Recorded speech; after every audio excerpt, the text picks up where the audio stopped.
Shukor nakaslem jong unongsan hima.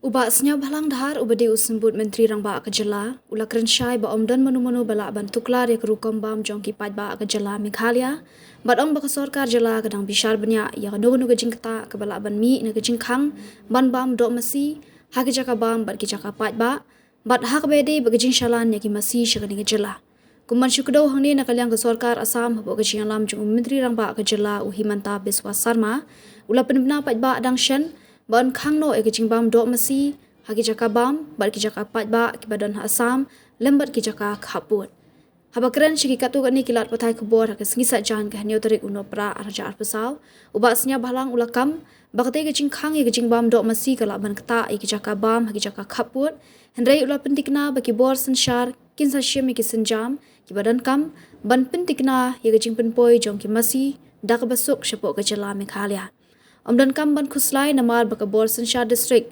kantrai kam katkum gajing dan kam bat ban pentikna ya gajing le jingwan jong ki masi shakani Kejala laong uba adhar Assam has banned consumption of beef restaurants and public places. Okay. Whether this will affect the transportation of cattle to Meghalaya? That we will see will examine properly, but as far as our state is concerned, nobody can interfere our food. We can eat whatever we want. Because in the border areas there are many restaurants. This will be affected. Don't worry, the district administration will work accordingly about the transportation movement.